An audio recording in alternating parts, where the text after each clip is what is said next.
Sir ये क्या है तो ये इंसान ही, मगर मैकेनिकल पुतला बना दिया है। खुद ताली बजा रहा है।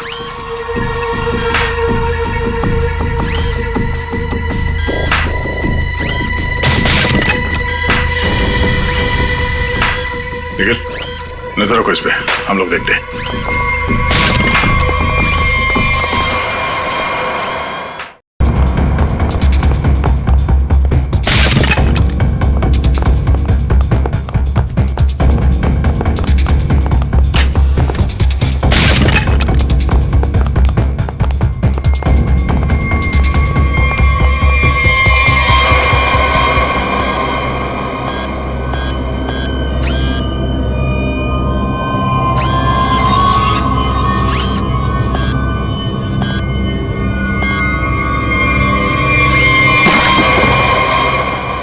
ये क्या है? ये तो रोबोट जैसा कुछ है। इसके एक्शंस और मूवमेंट्स देखो, कितने मैकेनिकल है।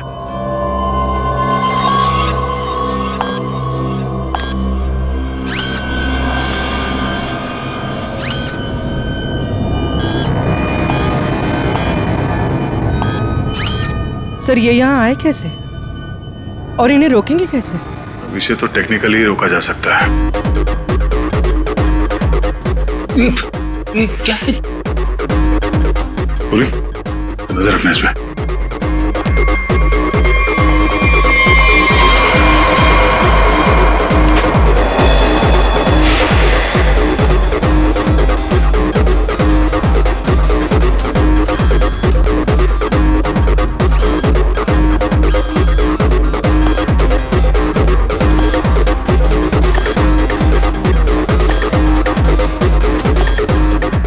तीन यंत्र मानो, और सब लोग अपने मूवमेंट्स ऐसे ही दोहरा रहे हैं। कौन है ये लोग और इन लोगों के साथ ऐसा किसने किया?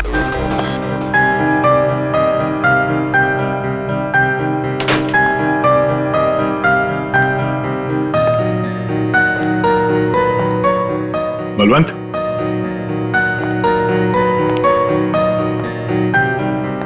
बल्लो, बल्लो,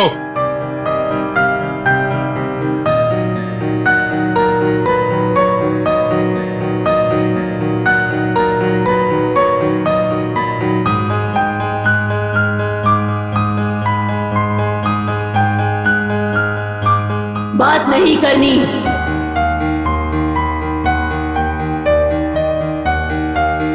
क्या हो गया तुम्हें?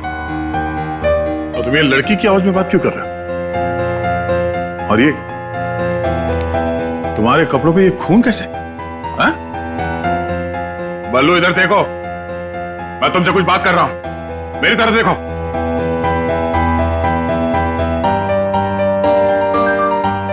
मैंने कहा ना, बात नहीं करनी।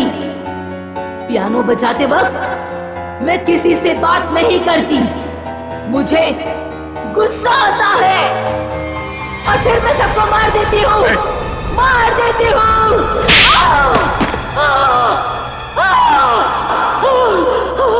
बोलो, अरे बोलो। एक्सक्यूज मी, कौन है तुम? तुम कौन हो? हाथ ऊपर। देखिए, आप गोली मत चलाना, गोली मत चलाना। ये मेरा ही घर है, आप गोली मत चलाना, मारना मत मुझे आप प्लीज। तुम्हारा घर है ये? हाँ, ये मेरा घर है। क्या खेल खेल रहे हो तुम यहाँ? हाँ? और तुम्हारे घर में ये सब लोग कौन है? शायद ह्यूमन मशीन्स है जो तुम्हारे इशारे पे नाच रहे हैं। क्यों? सर ये क्या कह रहे हैं आप? मैं नहीं जानता सर। मेरी कंसर्न क्या आपको बताता हूँ सर। ये मेरा घर है और यहाँ पर जो है ना सर, मेरी सरिता आंटी और मेरी एक कजिन है ईशा, वो रहती है सर। वो कैसी है वो देखने के लिए आया था सर मैं। That's my only concern. ये कौन है मैं नहीं जानता।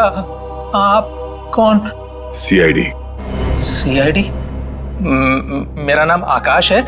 मैं सूरत में रहता हूँ सर, और यहाँ पर है ना हर 2-3 महीने में एक बार आता रहता हूँ। सर प्रॉब्लम क्या हुई मैं आपको बताता हूँ। उनका फोन है ना स्विच ऑफ आ रहा था, तो मुझे पता नहीं चल रहा था कि क्या हुआ है। और फिर अब यहाँ पर आकर देखता हूँ तो आपको यहाँ पर ये इसके शर्ट पर खून लगा है सर। मेरी आंटी और ईशा को इसने कुछ किया तो नहीं ना सर? इसलिए मार तो नहीं डाला ना उन्हें सर?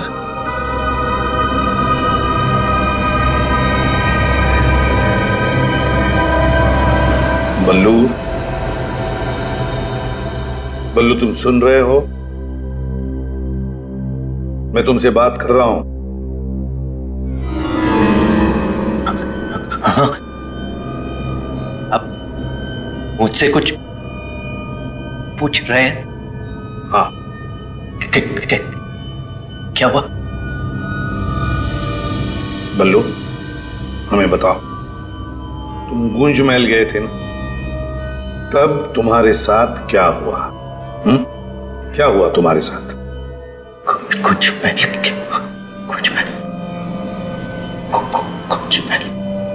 तुम ईशा को म्यूजिक सिखाने गए थे ना वहां पे? वहां पे क्या हुआ था? सरिता और ईशा कहाँ हैं? सर मुझे समझ नहीं आ रहा है कि आप लोग इसे इतना प्यार से क्यों पूछ रहे हैं? He's a criminal। सर इसने मेरी आंटी और ईशा को कुछ किया है, और वहां पर आपको जो इंसानी पुतले मिले थे ना, सब इसी का किया जा रहा है। शक तुम्हारे ऊपर भी है। तुम्हारे घर में मौत का खेल चल रहा था और तुम्हें मालूम तक नहीं।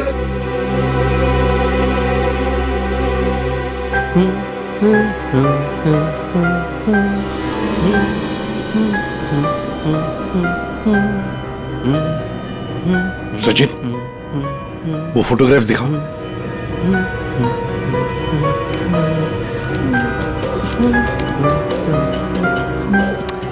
इन तस्वीरों को ध्यान से देखो, बताओ कौन है ये लोग और इनका ये हाल किसने किया? ये सब लोग जिंदा है। ये लोग तुम्हें जिंदा लग रहे हैं? हाँ, जिंदा। मुझे बताया गया था कि ये रिश्तेदार हैं और म्यूजिक सुन रहे। ये झूठ बोल रहा है सर, इनमें से कोई मेरा रिश्तेदार नहीं है। सर ये ड्रामा कर रहा है, सबको मार दिया और अब क्या बकवास कर रही है? तुम्हें चाय के लिए कहा था ना? चाय किधर है? हाँ? ये ईशा कुछ बोल क्यों नहीं रही? ये अकेला क्यों ताली बजा रहा है? हाँ? मम्मी को बोल देता हूं, रुकूं या भाग जाऊं? कितना बड़ा और डरावना घर है। सर आप मेरी बात सुनिए सर, ये पूरा का पूरा पागल हो चुका है। He's a psycho killer। Bablu क्या हुआ था कल जब तुम ईशा को म्यूजिक सिखाने गए थे? कुछ याद है वहां पे क्या हुआ था? हा? क्या हुआ था वहां पे?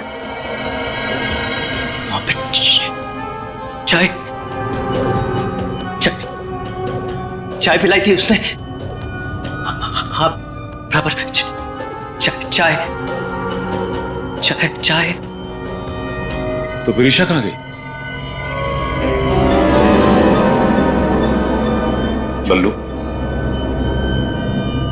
बल्लू, किसका खून था तुम्हारे कपड़ों पर? हाँ? फिर दया पर हमला क्यों किया तुमने? कपड़े। अरे मेरे कपड़े बदल गए। मेरे कपड़ों पे खून था। खून था कपड़ों पे। खूनी के कपड़े पे खून ही होता है। एक मिनट, आप जरा उधर चलो। चुप रहिए, बीच में बोलिए मत। चाय लेके आओ। ईशा को ये आदमी तो किसी भी सवाल का जवाब ठीक दे नहीं रहा।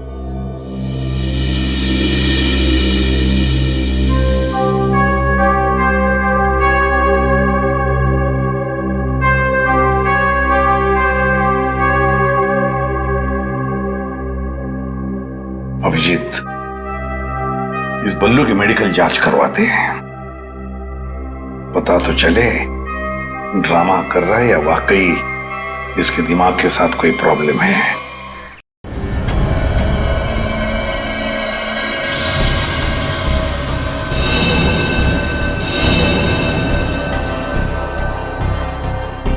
बल्लू की कमीज पर एक लड़की का खून लगा हुआ है। इस कमीज पर जो खून लगा है लड़की का है, ये मैंने पता लगा लिया है।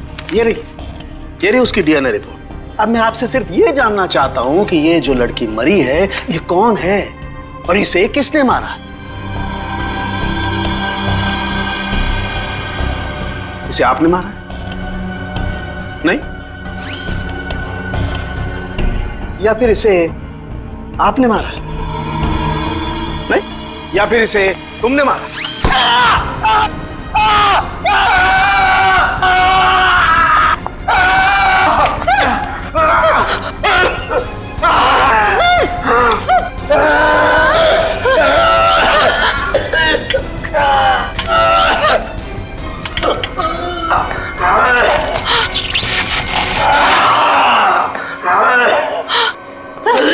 सर ठीक हो? ठीक हो? गॉड! क्या हुआ? सर इस पुतले के हाथों में सर की गर्दन अटक गई थी। बहुत जल्दी छुड़ गए। हाँ, छोड़ दिया, बहुत जल्दी छोड़ दिया, क्योंकि ये पुतले ना तो मशीन है ना ये पुतले पूरी तरह से इंसान है। तो फिर ये कि ये टैक्सीडर्मी और रोबोटिक का मिला जुला रूप है। सर, ये टैक्सीडर्मी और रोबोटिक्स क्या होता है? पंकज, टैक्सीडर्मी एक कला है जिसमें जानवरों की खाल को एक खास किस्म के केमिकल में प्रिजर्व करके उनमें भूसा भर करके उनको एक आकार दिया जाता है। इन तीनों के साथ भी ऐसा ही किया गया है। इंसान की खाल को केमिकल में प्रिजर्व करके लकड़ी के पुतलों पर चढ़ाया गया है। लेकिन सर, ये सब करना तो गैर कानूनी। खूनी गैर कानूनी काम ही तो करता है। यार सालुंखे, ये इंसान तो नहीं है, फिर भी ये ताली कैसे बजाते हैं, हमला कैसे करते हैं?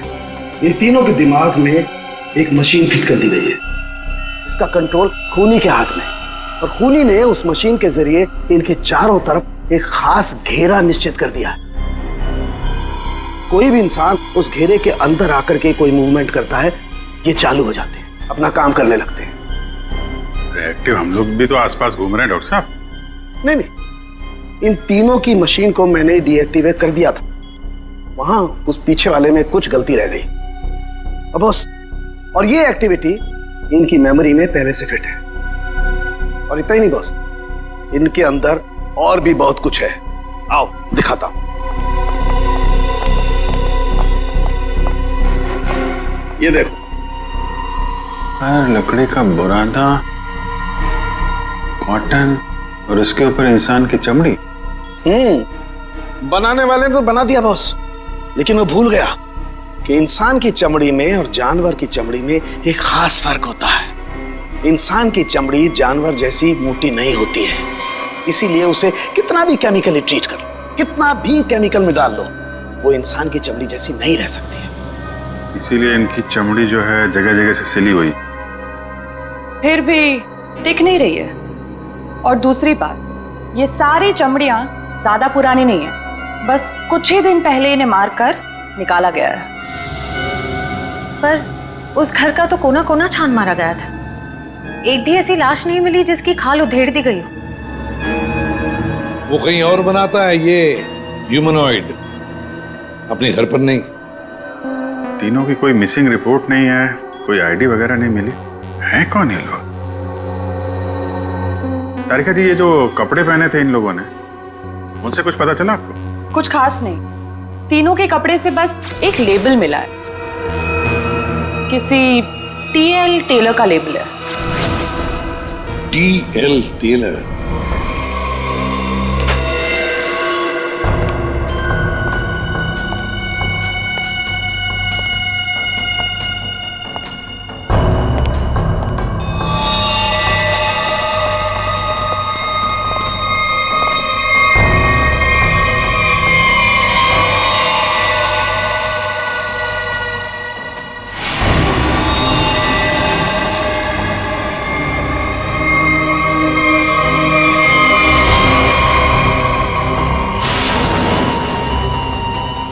चाकू मारा कैसे? कई बार मारा था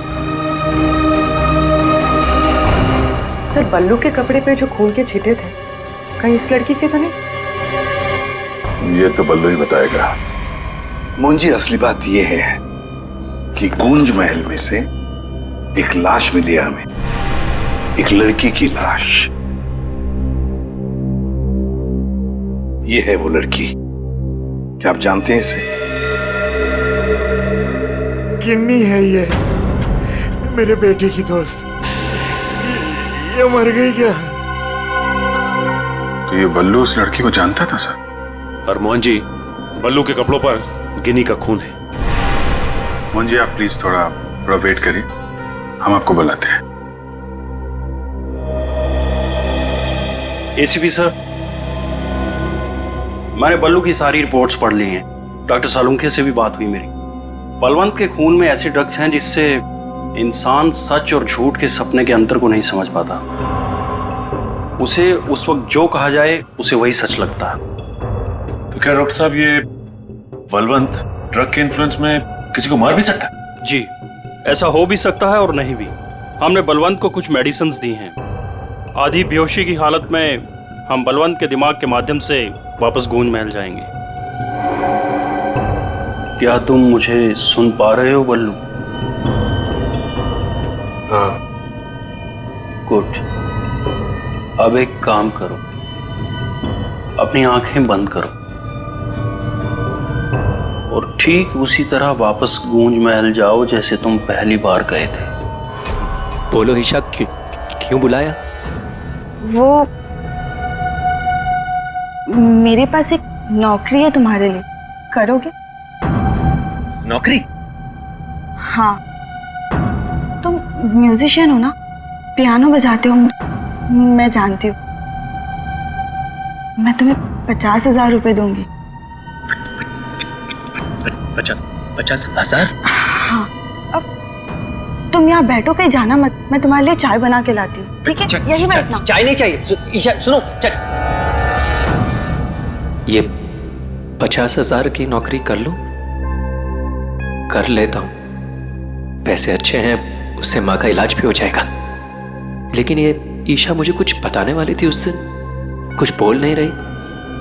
पता नहीं क्या हुआ ऐसे, और ये घर भी थोड़ा सा अजीब लग रहा है। कहीं ईशा कोई मुसीबत में तो नहीं है?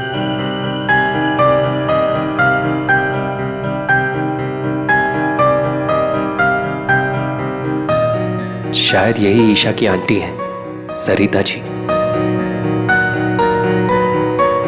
Excuse me ma'am. हेलो। अच्छी ट्यून है।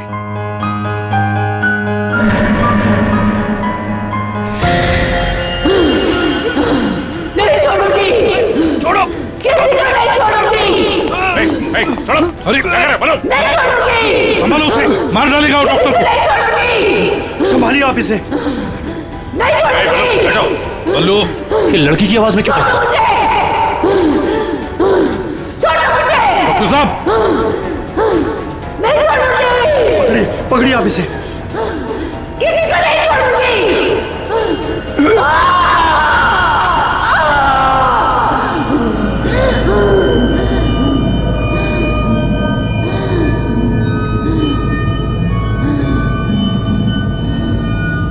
नहीं छोड़ूंगी, अब किसी को नहीं छोड़ूंगी।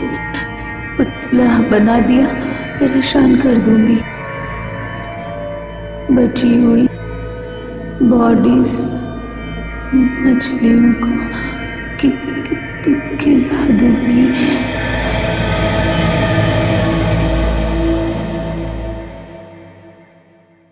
डॉक्टर साहब, क्या हुआ क्या है इसे? हाँ?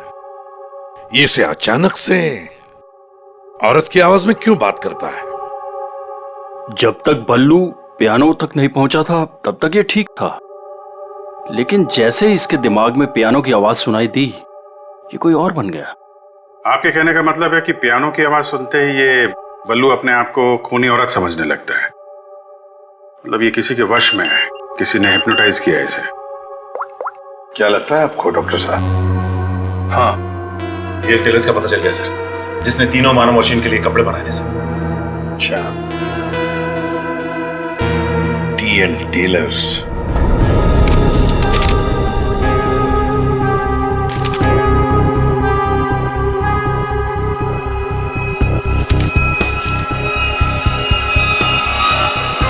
साहब जी। हाँ अभी आया।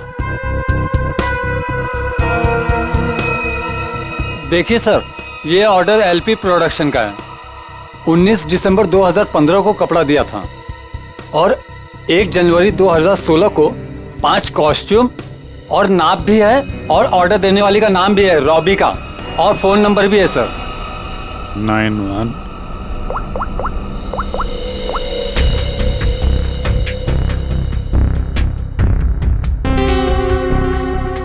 सर फोन बंद है। कोई बात नहीं, इस फोन की लास्ट लोकेशन ट्रेस करो और कुंडली निकालो इस रॉबिका की। सर। हाँ सालुंके साहब। अभिजीत, इन ह्यूमनॉइड्स में हमें भूसे के साथ साथ 2 और खास चीजें मिली हैं। एक तो एक खास कागज के टुकड़े, ऐसा कागज जिस पर न्यूज छपती है, अखबार में काम आने वाला कागज, और दूसरा समुद्र के नमक के कुछ अंश। Thank you very much Salunke साहब। क्या हो सर? एक कारखाना ढूंढो जहां पे अखबार को छापने का कागज बनता और वो जगह समंदर के करीब हो।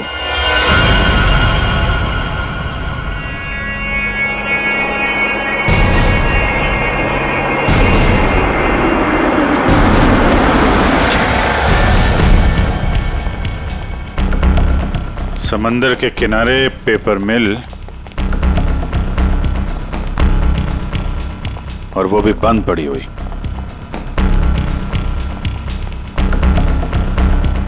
सर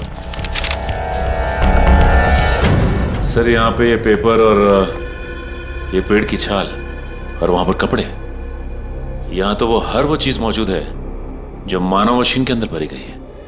सर हो सकता है उस क्रिमिनल के काम करने की जगह यही हो जहां वो पुतले बनाता था। क्या पता वो अभी भी कहीं आसपास ही हो। मगर वो जगह कहाँ है? यहाँ तो सिर्फ पुतले में भरने का सामान है ना। वो टैक्सी डमी की जगह और वो रोबोट बनाने की जगह, वो कहाँ है? पुतलों में भरने का सामान यहाँ है तो वो जगह भी यहीं कहीं होगी, ढूंढो।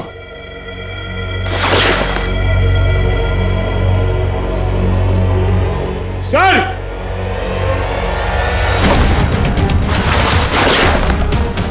सर! माय गॉड,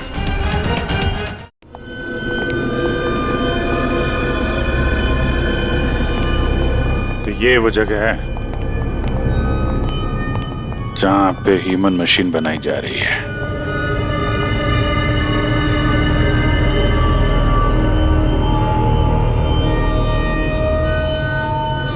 ये देखो,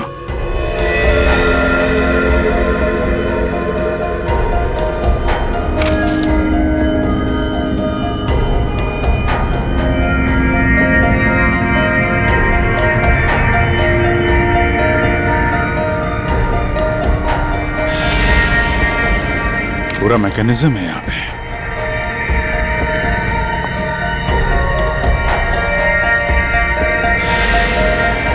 सर! हाँ? सरिता जी का रोबो।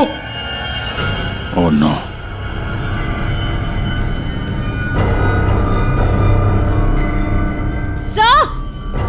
सर जल्दी आइए। सर ईशा, सर खूनी ने इसका सारा खून निकाल दिया है। इसकी सांसें भी बहुत धीमी चल रही हैं। इसको हॉस्पिटल लेके चलो जल्दी, एम्बुलेंस को फोन करो। हेलो सरिता को तो उसने रोबोट बना दिया, अब इसका भी वो हल करने वाला था। सर रोबिका की लोकेशन का पता चल गया। आज तो हद हो गई। कब से वैनिटी में इंतजार कर रही हूँ। कोई मुझे सीन समझाएगा या फिर मैं पैकअप अनाउंस कर दूं। काजल, काजल कहाँ हो तुम? नहीं चाहिए मुझे काजल। सॉरी रोबिका मैडम, एक्चुअली वो स्क्रिप्ट में थोड़ा सा चेंज हुआ है। व्हाट? सीन में चेंज हुआ है? लास्ट मिनट में डायलॉग्स कैसे याद करूंगी? एनीवे, स्क्रिप्ट दो। मैम एक्चुअली जो सीन होने वाला है ना, वो स्क्रिप्ट आपके को स्टार के पास है। How can you do this? तुमने स्क्रिप्ट मुझसे पहले को स्टार को दे दी। तुम जानती हो ना मैं कौन हूँ। शो क्विट कर दूंगी 1 मिनट में। टीआरपी नीचे और शो बंद। बोलो क्विट करूं? एनीवे, कहाँ है वो को स्टार? मैम वहाँ वहाँ आपका नया को स्टार आपका वेट कर रहा है। ओके, अभी मजा चखाती हूँ उसको।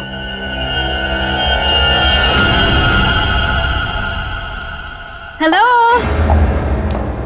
कोई है? यहाँ तो कोई नजर नहीं आ रहा।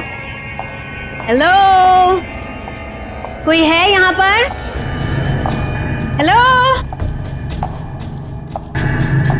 हेलो, कोई है? पता नहीं ये काजल भी ना यहाँ क्यों भेज दिया मुझे।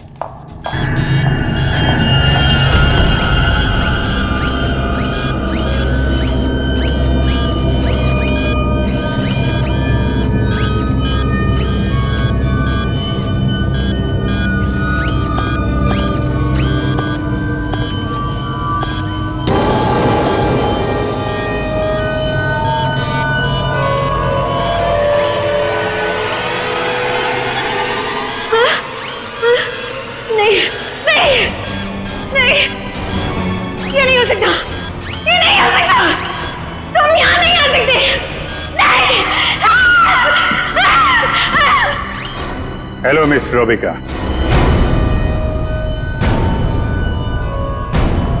कौन हो तुम सब? और ये सब नाटक क्या है? हमें छोड़िए, आप ये बताइए कि आपने ऐसा क्यों कहा कि ये यहाँ नहीं आ सकते? आप जानती हैं ना? वो मैं डर गई थी, इसीलिए मेरे मुंह से कुछ भी निकल गया। सच बोलिए, सीआईडी से हम लोग। सीआईडी? जी हाँ। इन मशीनी मानों के पीछे क्या कहानी है? कौन है वो 3 लोग जिन्हें तुमने इस हालत में पहुंचा दिया? ईशा और सरिता के साथ क्यों किया तुमने ऐसा? मैं सामने जरूर हूं, लेकिन इसके पीछे दिमाग किसी और का है। किसका है? लेकिन सर, आपने हम सबको यहाँ क्यों बुलाया है? हाँ सर, मेरी समझ में ये नहीं आ रहा है कि आप लोग किस किस को पकड़ेंगे। कभी बल्लू पर शक, कभी हम लोगों से पूछताछ। आखिर आप लोग चाहते क्या है ना? कुछ तो बताइए सर, ये सब किसने किया है? सारे सवालों का जवाब मिल जाएगा, लेकिन यहाँ आप लोगों को बुलाया है एक कहानी सुनाने के लिए। कहानी? जी हाँ, कहानी। कहानी एक इंसान की जिसका दिमाग बड़ा शातिर था। उसके दिमाग में एक प्लान पल रहा था, लोगों को मारना, फिर रोबोटिक्स और टैक्सीडर्मी के जरिए उन्हें वापस जिंदा करना। और ऐसे में वो मिला एक खूबसूरत लड़की से, जिसकी एक बेरहम आंटी थी जो उसे बहुत तंग कर रही थी। उस लड़के के दिमाग में एक आइडिया आया। उसने उन दोनों को एक बहुत बड़े कोठी में शिफ्ट करवा दिया।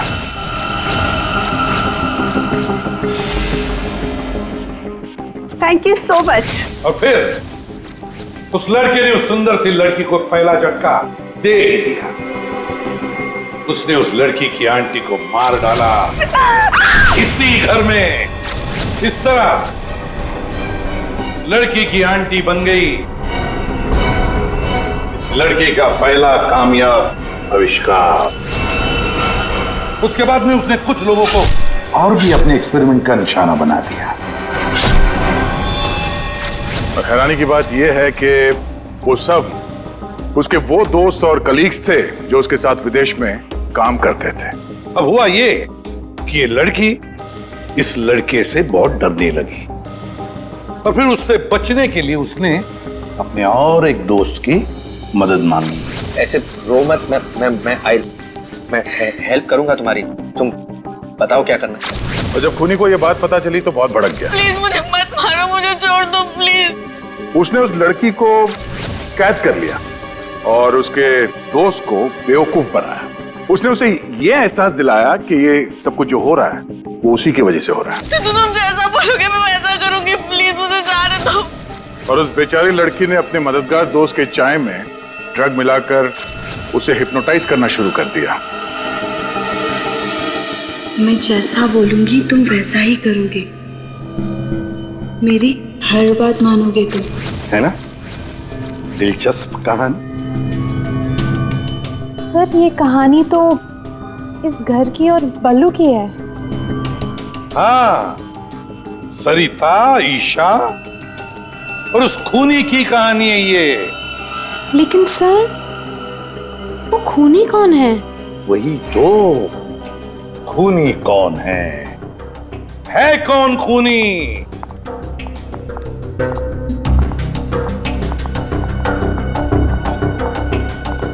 कहां फंसा दिया तुमने मुझे? तुमने तो कहा था कि ये कोई एक्सपेरिमेंट है, तुमने तो खून ही कर डाले। ये सब तुमने किया समर? हाँ, ये सब मैंने किया, और ये सब मैंने किसी और वजह से नहीं। ये सब मैंने सिर्फ इसलिए किया क्योंकि मैं चाहता हूं कि साइंस की दुनिया में मेरा नाम सुनहरे अक्षरों में लिखा जाए, और कि मेरे इतने बड़े एक्सपेरिमेंट को वो लड़की, वो ईशा बर्बाद कर देना चाहती थी, और इसके लिए उसने उस बल्लू से मदद भी मांगी। और तुमने बल्लू के चाय में वो ड्रग मिलाकर उसके दिमाग में ये बात बिठा दी कि वो एक औरत है और उसे लोगों को मारना है, और उसके लिए ट्रिगर थी पियानो की वो धुन। बल्लू को लगभग मेरा पूरा राज पता चल चुका था, ठीक है, और गिन्नी को पड़ी हुई थी बल्लू को बचाने की। तो अपने एक्सपेरिमेंट को बचाने के लिए मुझे को दोनों को मारना ही था। और आप बताइए, अब जो लोग मर चुके हैं उनका असली कातिल भी तो चाहिए ना लोगों को। बस इसीलिए मैंने बल्लू को फंसा दिया और गिन्नी को मार दिया। साइंस की दुनिया में अपना नाम सुनहरे अक्षरों में देखना चाहते थे तुम। दिमाग तो था, है, पर क्या करें, विकृत है, विकृत। अपने इस घटिया एक्सपेरिमेंट के लिए न जाने कितने मासूम लोगों की जानें ली तुमने। तुम्हें जीने का कोई हक ही नहीं है। फांसी होगी तुम्हें, फांसी।